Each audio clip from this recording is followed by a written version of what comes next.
Bueno, estamos aquí en la Biblioteca Café con una celebridad, el campeón mundial de la música clásica aquí, el maestro Rod Segman. ¿Cómo estás, Rod? Bien, un placer estar acá con vos, Danu. Muchas gracias por la invitación.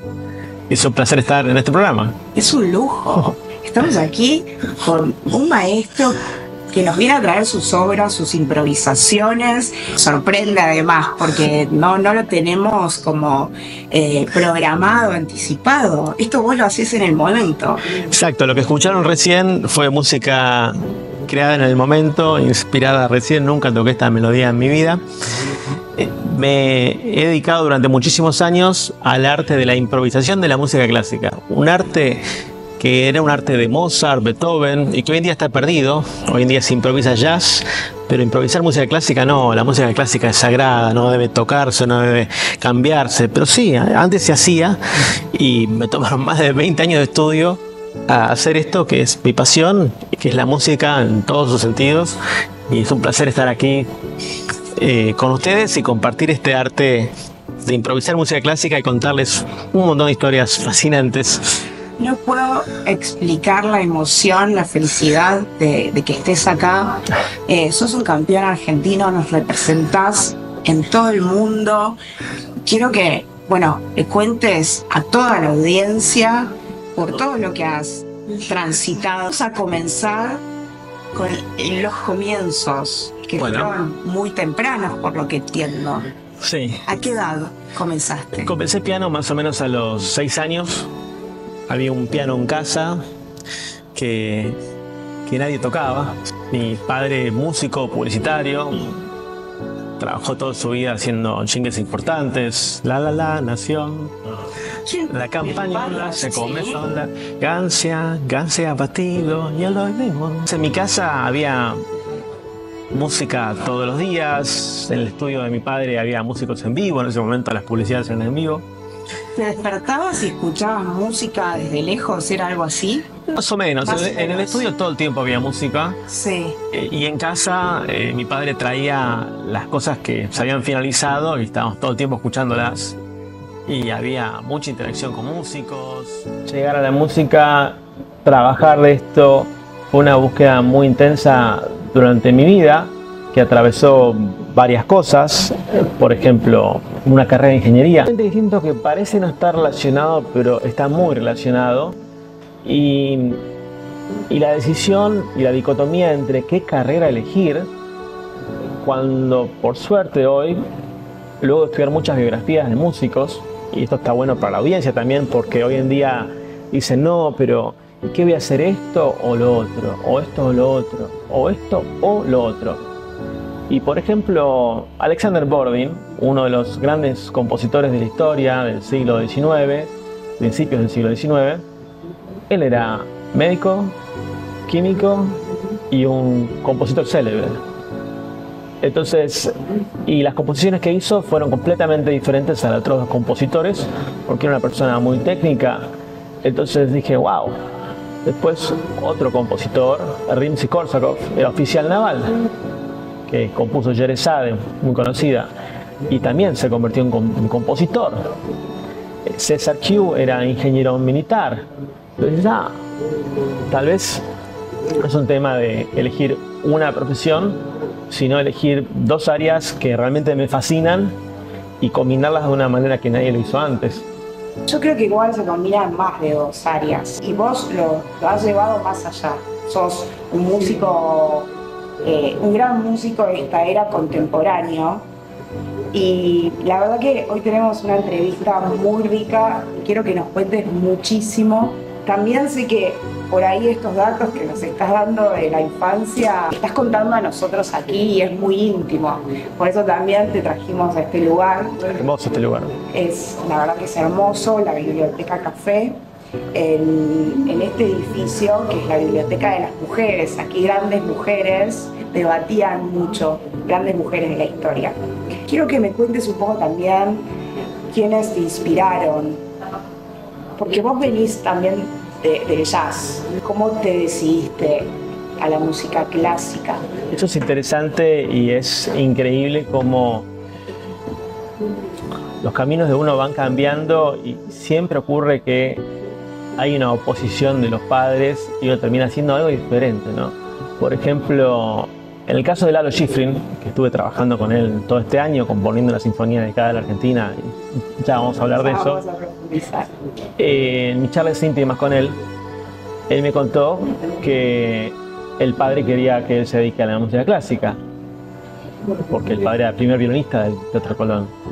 Y Lalo Schifrin se dedicó al jazz, al menos en su primera etapa de su vida con Dizzy Gillespie. En mi caso fue lo opuesto. Mi padre quería que me dedique al jazz. Claro. Y fui a profesores de jazz muy buenos, aprendí armonía de jazz. Armonía del jazz. Sí, pero mi pasión estaba en la música clásica y costó convencerlo hasta que finalmente tuve profesores de música clásica. Es interesante. Súper interesante. Yo quiero que, bueno, cada vida es un mundo, ¿no? Y la tuya es un mundo grande.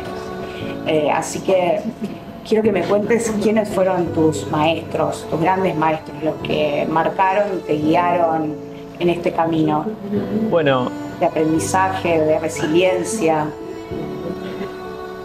ha sido un camino de mucha resiliencia, difícil. Mis grandes íconos que admiro son Chopin, Rachmaninoff. Tengo una historia de Rachmaninoff que si querés la puedo contar, hermosa. Bueno, lo que quieras. Y dentro de ese camino he tenido muy buenos profesores que me han dado muy buenas clases y me han enseñado conceptos que tal vez no tienen tanto que ver con la práctica o con el conocimiento técnico. Y me parece que está bueno compartir dos cosas. La primera es Yo creo que un gran profesor es el que ayuda al alumno a creer en uno mismo. Astor Piazzolla, cuando estaba decidiendo qué hacer de su vida, estaba entre dos carreras. Una era música de tango y otra era música clásica. Se encuentra con Nadia Boulanger en Europa, una de las grandes pedagogas de la historia, que fue profesora de muchos alumnos, y le dice a Astor: mostrame lo que puedes hacer, y le muestra sus partituras clásicas y dice: bueno, acá no veo muchas cosas diferentes de lo que ya hay. ¿Cuál es tu pasión realmente? El tango. Y en ese momento estaba el movimiento nacionalista, donde cada compositor agarraba algo folclórico de su país y lo combinaba para hacerlo único. Y dice: ¿por qué no combinas las dos? Y así, dice Astor, gracias a Nadia Boulanger, yo me convertí en Astor Piazzolla. En mi caso, puedo nombrar a Alejandro Kalinowski, un profesor mío, que me dijo algo muy valioso. Cuando uno estudia obras clásicas, lo primero que se te dice es: esto lo compuso Mozart, que nació genio y vivió genio y tuvo un talento inhumano. Esto lo hizo Beethoven, que es una figura irrepetible. Entonces, eso lo que genera es que esas obras las puedes interpretar, pero no las puedes modificar. ¿Cómo vas a modificar alguna de esas notas? ¿Cómo vas a cuestionarlas? Y yo, con mi curiosidad, preguntaba a una profesora muy buena que tenía y le decía: ¿y por qué Bach hizo esto? ¿Por qué esta nota no se podría cambiar por otra? No, no puedes cambiarla, y eso hablarlo con un compositor. Y Alejandro, este profesor, me dice: Frédéric Chopin, Federico, me dice, Federico podría haber hecho esto o podría haber hecho lo otro. Y me invitó a animarme a modificar las obras, a continuarlas de forma diferente. Y eso para mí fue animarme a un montón. Y ahí se me abrió la carrera de decir: quiero ser compositor clásico y quiero descubrir si es verdad que los músicos nacen o se hacen. Si es posible aprender estas habilidades y hay un método, o realmente es imposible y tenés que nacer con algo extraordinario. Y me puse a estudiar la cronología de Creo esos. que la disciplina es importante, ¿no? ¿Qué consideras? La disciplina es importante y es fundamental, junto con la tenacidad, la constancia, y hay quien dice que grandes esfuerzos, grandes logros son el resultado de grandes esfuerzos de forma constante. Vos sabés que estuvimos hablando estos días, y cuando vos me hablaste que hubo una resistencia en tu carrera a la música clásica, yo pensé: la persona que hace su propio destino, es inevitable que no encuentre resistencia, ¿no? Nada es fácil, Nada especialmente es fácil. todo lo que es grande, y siempre es difícil. Y creo que el éxito se encuentra en seguir intentando tras que las cosas no funcionen, intentar, y con la tenacidad se logran los objetivos. Bueno, yo creo que esas son cualidades con las que sí uno puede nacer también, a veces también las va alimentando, pero de alguna forma están como sembradas o en el ADN también. ¿Qué opinas de eso? A mí me gusta creer que, más allá de todos nacemos con ciertas virtudes, que nos es más fácil una cosa o la otra, me gusta creer que todo se puede desarrollar. Sí toma mucho tiempo. Por ejemplo, mis estudios de orquestación son más de 10 años estudiando, leyendo libros, y profesores y prácticas, más de 10 años. Pero yo creo que quien quiere puede, y ese me parece que es un muy buen mensaje para transmitir. Me gustaría que le transmitas a los jóvenes del futuro que quieren dedicarse a la música clásica y a cualquier otra disciplina o carrera, un mensaje. Tengo un muy buen mensaje para darles. Cuando Yo había estudiado composición durante muchos años, yo estaba componiendo obras para piano, quise incursionar en lo que es componer para orquesta y la orquestación.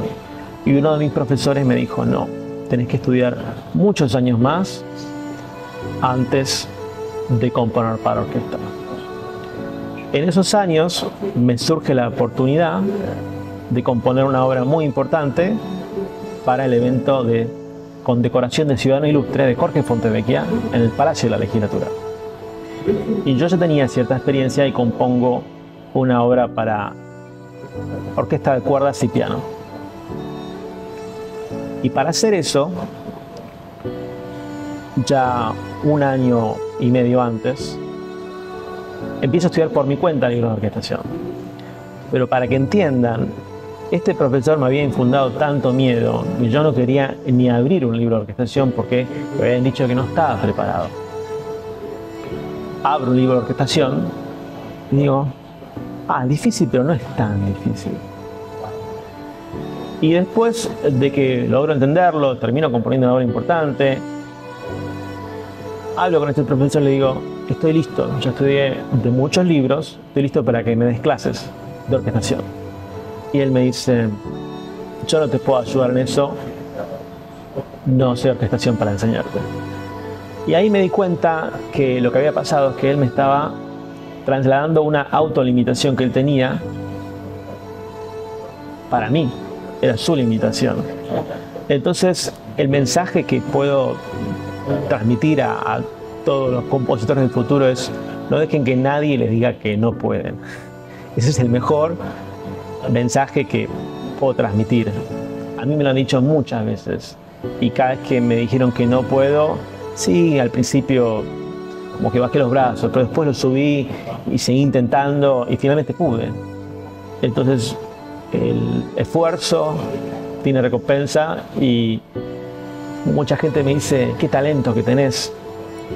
Puede ser que yo haya nacido con ciertos atributos, pero puedo decir que gran parte es resultado de mi esfuerzo, constancia, estudio y por sobre todo mi pasión por la música, porque esto no es algo que me gusta, es algo que te diría que es mi objetivo de vida.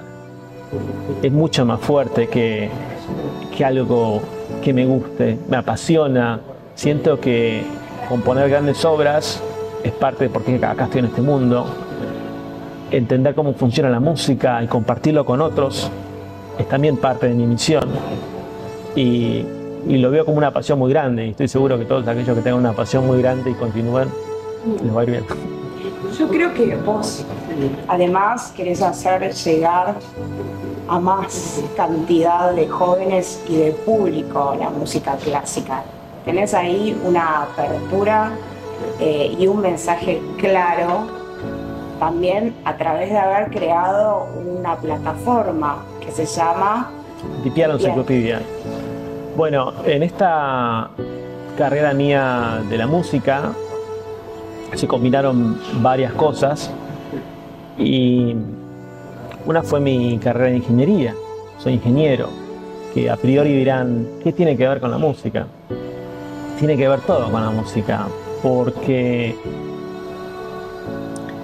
hay libros, esto no son frases mías, que dicen construir una sinfonía es como equivalente a construir un puente en el espacio que une dos abismos.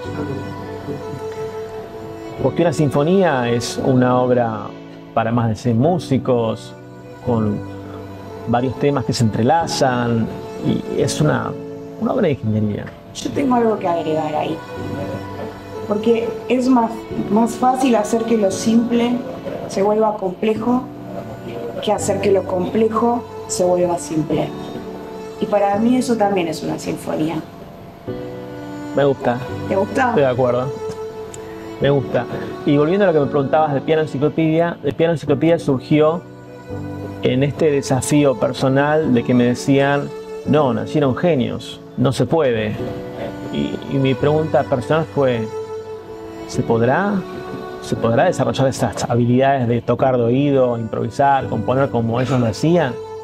Y ahí comencé a desarrollar Piano Enciclopedia, que es un método que se llama la lógica atrás de la música. Es una visión de un ingeniero entendiendo cómo funciona la música pero explicada para todos, de una forma simple, como decís vos. Me gusta, además tu lenguaje es simple.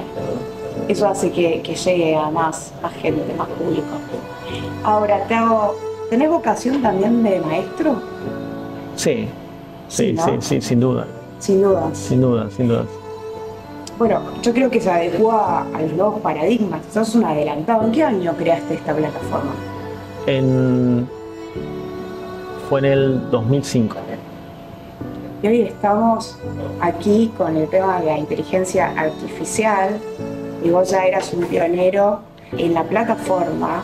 Conectás la técnica, la ingeniería con arte y traes a otros artistas que no solo son de la música, también son escritores. ¿Nos contás más de eso? Sí, claro. Exactamente como estás contando, armar Piano Enciclopedia fue primeramente demostrar que estas habilidades se podían enseñar, y segundo fue juntar un montón de expertos, programadores, escritores, músicos, y crear un curso interactivo donde la gente puede aprender a componer, tocar de oído, improvisar, y explicado fácil para todos. Este método nos permitió llegar a Forbes y tener estudiantes en muchísimos países, y fue mi contribución, que fue parte de una búsqueda personal. No es que yo decidí fundar Piano Enciclopedia porque sí, tenía una búsqueda interna de ver si realmente se podían desarrollar estas habilidades. Yo las desarrollé y quise compartirlas con otros, y así surgió la lógica detrás de la música y este curso de Piano Enciclopedia. Entonces, de esta forma surge el Rod Sheckman compositor, que le interesa revivir estas habilidades que te dicen que no se pueden, y cuanto más me dicen que no se pueden, más me gusta hacerlo, y cuanto más difícil es, más lo quiero. Esa es la rebeldía, ¿no? Sí. A mí me pasa lo mismo.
Gracias. ¿Me puedes contar de este certamen tan importante que fuiste superando etapa a etapa? Digo superando porque es mucha dedicación, mucho esfuerzo, como venís contando. Sí, bueno, mundo de Piano Enciclopedia, con este curso La lógica detrás de la música, y empiezo a estudiar muchos libros, algunos modernos, otros fuera de edición, muchos del 1700, donde era común improvisar música clásica. Y durante esos años, luego de estudiar ingeniería, me dedico por completo a estudiar composición y orquestación durante casi 20 años. Creo que fue de alguna forma gradual, en el sentido de que, para contar la realidad de la situación, no fue fácil mi decisión de carrera. Cuando yo tenía 17, 18 años, estaba con una profesora, Emma Botas, que me daba muy buenas clases, una profesora muy importante. Y cuando yo empiezo la carrera de ingeniería, ahí ya me es difícil seguir las clases y prepararlas con la importancia necesaria. Ella me dice: tenés semillas de otras vidas. Fue muy fuerte. Y ahí casi dejo la carrera de ingeniería para convertirme en pianista. Después de esa dicotomía, decidí seguir la carrera de ingeniería, fundar Piano Enciclopedia, y terminada la carrera, ya estoy trabajando en lo que es la parte de educación musical. Luego de desarrollar cursos para principiantes, intermedios, ya mi interés se va a otro lado, que es cosas para mi nivel, que van mucho más allá de Piano Enciclopedia, es decir, estudiar libros de posgrado, doctorado, y meterme en una búsqueda profunda, que es una búsqueda arqueológica, como lo llaman muchos, de los secretos de la música, de cómo hizo Mozart, Beethoven para componer sinfonías. Es una investigación científica, claro, metodológica. Entonces, esa investigación incluyó buscar a los mejores compositores de la historia, los más importantes, ver quiénes fueron sus alumnos, alumnos de alumnos, armar todo un árbol con un organigrama y encontrar los libros que escribió cada uno. Muchos de esos libros están fuera de edición, pero se encuentran en internet. Y los empecé a estudiar, armé un equipo de investigación, empezamos a resumirlos.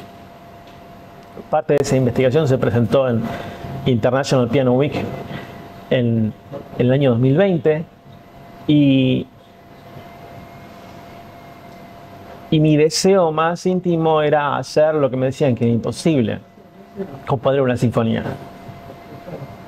Y acá estamos. Y me decían que una sinfonía era como el Everest del músico. Era dominar todos los instrumentos que existen, escribir para todos, escribir una obra que tenga múltiples movimientos y que esté entrelazada y que cuente una historia. Es como una novela. Digamos que un escritor puede escribir cuentos cortos, que son piezas de 2-3 minutos, y cuando se consagra escribe una novela. Y para mí el compositor es lo mismo, empieza escribiendo temas de 2-3 minutos y cuando se consagra escribe una sinfonía. Es una novela musical que involucra conocimiento de armonía, contrapunto, conducción de voces, orquestación, básicamente todas las disciplinas de la música combinadas. Entonces con ese Everest yo quería escalar ese Everest, quería llegar a eso. Empiezo a investigar. Y durante muchos años esa investigación continúa con un interés muy profundo y que le dedico prácticamente todas las horas de mi vida, todo el tiempo libre que tenía se lo dedicaba a eso. En ese tiempo aparece este concurso, el World Vision Composer Contest, el Mundial de la Música Clásica, que era un certamen inusual. Inusual porque no era una competencia que buscaba encontrar los mejores compositores para piano. Buscaba los mejores compositores que además sean orquestadores y que puedan crear obras sinfónicas. Dije, wow, están buscando los Mozart, los Beethoven de la época actual. Es lo que estoy estudiando toda mi vida y justo hay un concurso que busca esto. Es mi Everest. Claro, entonces dije, es el momento para demostrar lo que he estado estudiando. Y yo no es que me preparé para el certamen, yo ya venía estudiando durante años y de repente me crucé con ese certamen. Es como esperar la oportunidad, ¿no? Y cuando te llega, estás preparado. Sí, estaba preparado y cuando lo vi fue muy fuerte. Cuando me anoté en este certamen, no había certeza de nada, inclusive de pasar la primera ronda, no sabía. Y en la primera ronda ya era una obra sinfónica para 85 músicos en escena, ya era complicado. Y le dedico todo, La magia de vivere se llama. Y La magia de vivir. La magia de vivir. Veo mucha esperanza en los nombres de las 3 obras que estuvimos hablando, que ahora vas a seguir contando, perdón la interrupción. No, preguntar lo que quieras. Sí, es así.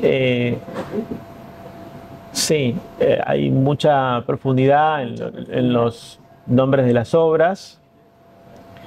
La magia de vivere, La magia de vivir, es una obra muy significativa que compuse en uno de esos momentos difíciles, en los cuales que uno tiene muchos problemas en la vida y de repente se focaliza en pequeñas cosas y después un día dice, wow, la magia de estar vivo, ya el hecho de estar vivo es algo milagroso que nos puede cambiar la perspectiva de todo y hacer que todos los problemas sean chicos. Fue como un momento de epifanía de decir, wow, qué increíble que es la vida. Entonces el concurso tuvo varias etapas.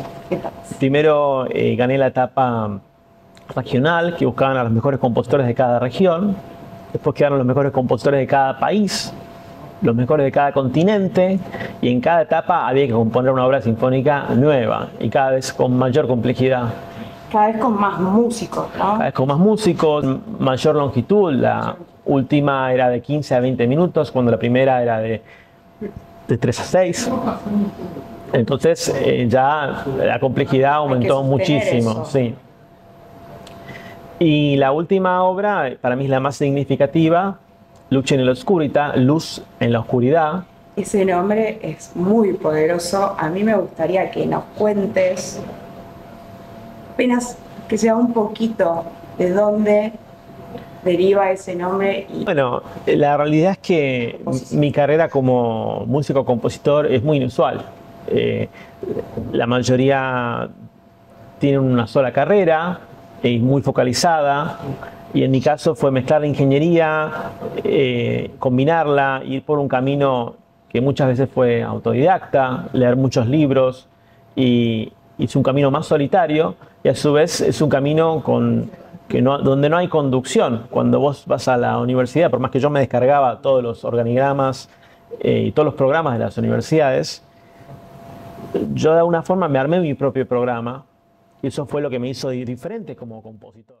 Muy personal, que estaba atravesando muchos desafíos, y es una obra que no solamente es mía, es de todos, porque habla de ese mensaje de esperanza de que aún en los momentos más difíciles siempre se puede salir adelante. O sea, deriva de uno de los momentos más difíciles de tu vida. Uno de esos, sí. Y me parece que eso está bueno como artista, que lo personal entre en las obras, porque es lo que hace que conecte con el público y la audiencia. Y cuando esa obra fue estrenada y mucha gente la escuchó, para mí fue muchísima satisfacción escuchar comentarios de la gente que se sentía identificados. Entonces, eso me parece muy lindo, que las obras lleguen al corazón de la gente. Me parece lo más importante y el mejor regalo como compositor. Sí, que llegue a la gente es lo más importante para un actor, para un escritor, en todas las áreas, ¿no? Totalmente. Y lo mismo para un profesor, la vocación siempre, la pasión. Cuando tenés un alumno que descubre algo y te agradece, claro. Y te agradece por la perspectiva diferente que le diste. Porque les marcas la vida a la gente. Así es.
Bueno, Rod, ¿nos puedes contar cómo es trabajar con Lalo Schifrin? Sí, cómo no, como te estaba contando, trabajar con Lalo Schifrin fue de películas, esa es la mejor forma de describirlo. Y les cuento mi primer llamada con él. Nos conectamos por teléfono, termino hablando con él, tuvimos una serie de entrevistas, él me dice, usted viene muy recomendado, les propongo componer una obra que sea autoría de Lalo Schifrin y Rod Sheckman. Y le pregunto, bueno, la sinfonía que tiene pensado, al principio yo lo trataba de ustedes, pues nos tratamos de vos, ¿qué estructura piensa utilizar? Sonata allegro, preludio y fuga, el tema de variaciones, el rondó, y le hago preguntas técnicas de compositor a compositor. Sí. Y él se da cuenta y me dice, veo que usted sabe mucho y tiene mucha experiencia creando este tipo de obras. Sin embargo, sin ánimos de sonar arrogante, déjeme darle un consejo. Sin ánimos de sonar arrogante, déjeme darle un consejo. ¿Cuál? Olvídese de las formas clásicas. Yo soy el futuro. Los 22 años. Por favor, otro mensaje importantísimo, ¿no? Entonces, ese es Lalo Schifrin. Es una figura que quiere siempre crear lo nuevo y trabajar con él fue apasionante. Preguntaba si fue fácil o no fue fácil. Sí, le preguntaba en el intermedio y él me estaba contando, ¿querés contarle a la audiencia? Y nada es fácil. Nada es fácil. Pero conectar a veces, ¿no? Hacer equipo en cualquier área es complicado. Me imagino que en algo tan grande... Conectar, por suerte, conectamos enseguida, los mismos gustos musicales, la personalidad. Pero también hubo una gran preparación de parte mía cuando, esta anécdota es muy linda, cuando hablamos por teléfono, le digo, Lalo, ¿me puedes tararear una parte de su melodía? Y él me dice, ta, ta, ta, tararar, cuartas superpuestas. Lo grabo, lo transcribo, lo toco en el piano, se me ocurre que eso tiene que ser un violín, y lo termino orquestando para 100 músicos, lo desarrollo emotívicamente y lo expando a 3 minutos, y si le llevo las partituras el primer día que voy a Los Ángeles. Y le digo, Lalo, usted le dio esta melodía, yo la expandí a 3 minutos, la orquesté para orquesta sinfónica completa, esto es lo que puedo hacer por usted. Y ahí sorprendió, llama a la esposa, Donna, call Donna. Donna escucha la obra también y empezamos a trabajar juntos. Entonces yo fui mostrando todas mis cartas y todas mis habilidades para que eso se diera. Luego, a medida que trabajamos juntos, me llevé muchas sorpresas interesantísimas. Por ejemplo. Y, por ejemplo, hay un concepto. Esto se llama falsa relación, que es una disonancia muy fuerte. Y en todos los libros de armonía, inclusive en los exámenes, te reprueban el examen si haces ese cruce de voces. Una disonancia muy fuerte que es desaconsejable. Y Lalo me dice, ¿usted sabe lo que es falsa relación? Sí. Digo, sí, Lalo, es algo que en los 20 libros de armonía que leí tenemos que tratar de evitar. Úselo. Eso te iba a decir, te lo pido. Es tan extraordinario que te lo pido. Úselo de forma consecutiva y vamos a crear una música que no existe. Y así lo hicimos para esta sinfonía, combinándolo con un montón de recursos más. ¿Cómo es Lalo trabajando? Pasados 3 meses de que él se da cuenta de que yo puedo cumplir todas sus expectativas y más, y me dice, traiga sus ideas y terminamos. Él me traía una idea, yo la expandía y la desarrollaba. Yo traía una idea, él la desarrollaba. Otras las hicimos juntos en el piano, que fue fascinante. Y pasados 3 meses, que estamos ya componiendo una sinfonía dedicada a la Argentina, que ya es difícil inspirar en los últimos 40 años. Hay que contar una historia. Eso es lo que van a hacer ahora en Colón el año que viene, ¿no? En el Teatro Colón. Contale a la audiencia. Próximamente van a estar las entradas a la venta para que escuchen nuestra sinfonía de Lalo Schifrin y Rod Sheckman, dedicada a la Argentina, dedicada a nuestro pueblo, con un mensaje de esperanza para el futuro que viene. Y esta sinfonía la dedicamos le dedicamos mucho esfuerzo. Y Ya componer una sinfonía es difícil. Para contextualizar, Beethoven hizo 9 sinfonías en toda su vida. Claro. Brahms tardó 14 años en su primera. Nosotros tuvimos 6 meses. Un tiempo relativamente corto, pero trabajando de lunes a lunes. Tiempo más que completo, 16 horas por día más o menos. Ah, bueno. Okay. Y compusimos esto y a los 3 meses y medio para Lalo no era suficiente. Y siempre nos juntábamos en el estudio de él a trabajar, luego cenábamos y luego la hora del café. En su living. Y ese día me dice, Stravinsky creó la polirritmia y cambió la música de ese momento. Sí, Lalo, le digo. Debussy creó la armonía modal y cambió el lenguaje de la música. Y me dice, y Oliver Messiaen creó los modos de transposición limitada y creó un nuevo lenguaje. Cree lo próximo. Ese es Lalo Schifrin. Eso es trabajar con Lalo Schifrin. Es trabajar con un tipo que no le tiene miedo a nada, es un genio. Es un creador. Y quiere crear el futuro. Él es el futuro. Y no puedo decir que nuestra sinfonía es el futuro, pero puedo decir que lo intentamos. Y pusimos todo. Gracias. Pusimos todo para dedicar un mensaje hermoso a nuestro pueblo y crear una música realmente sentida que cuenta las vicisitudes del pueblo argentino, la resiliencia y esa luz de esperanza que buscamos todos.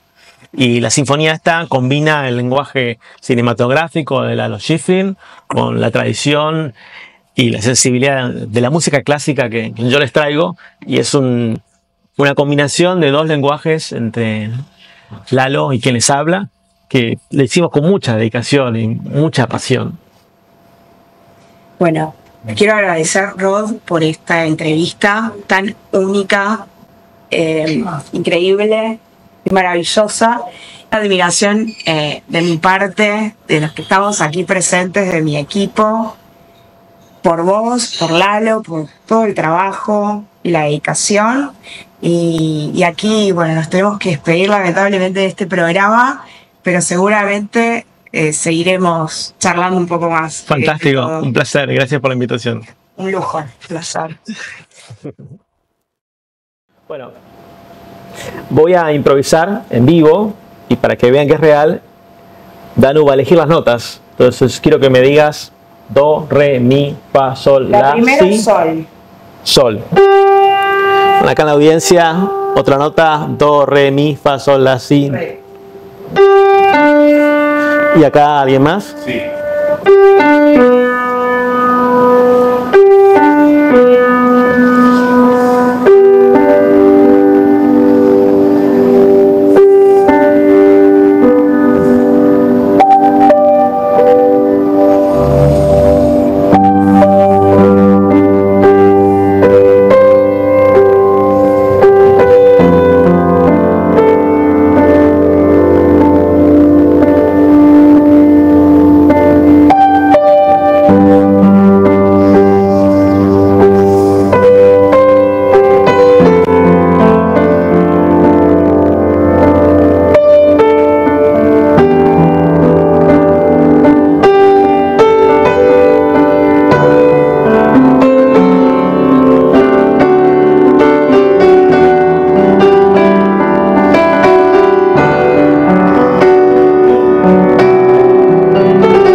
vos, gracias.